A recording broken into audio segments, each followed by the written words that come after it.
more interesting thing that can happen to a person is a realization that too many elements of what we do has to do with the notion of gambling.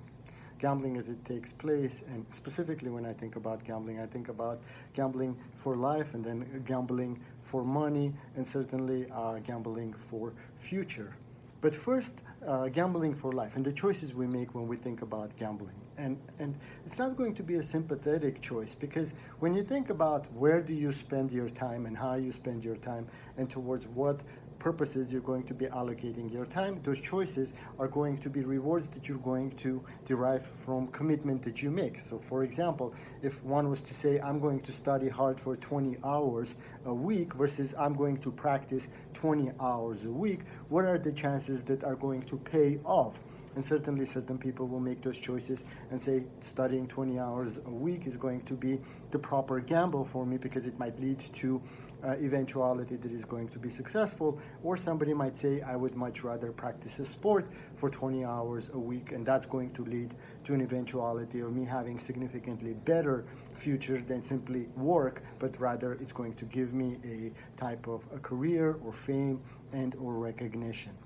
Which means even as we try to direct our children towards the activities, we all understand that physical fitness is important. We all understand that reading books are important, and yet we need to make choices. Should they go towards one or should they go to the other? And interestingly enough, it certainly feels like we're gambling with our children's lives.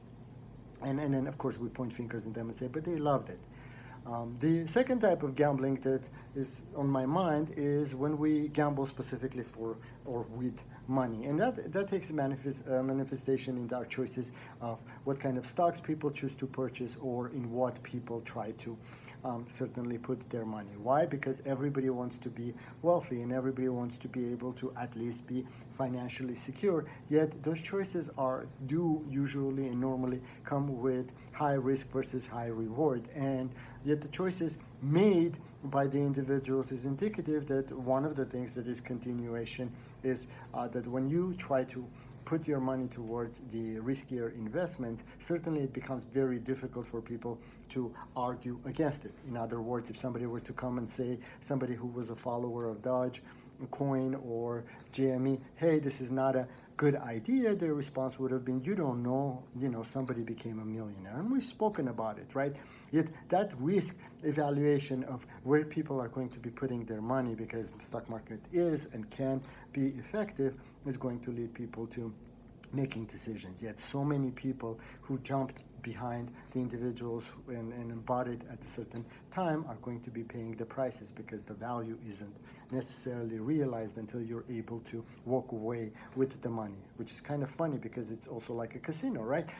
You don't have the money until you actually drive home with it, because if you're not driving, you can still lose it.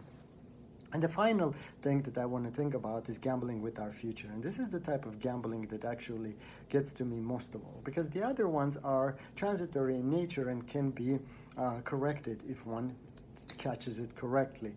But what happens when you make the wrong bet? And here the future I want to think about is the future.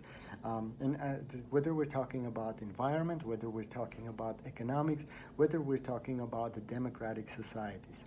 We continuously, in the recent years, throughout the world, have been gambling towards recognition that some of the ideals which were foundational specifically for the United States, notions of democracy and so forth and so on, need to be propagated across the world.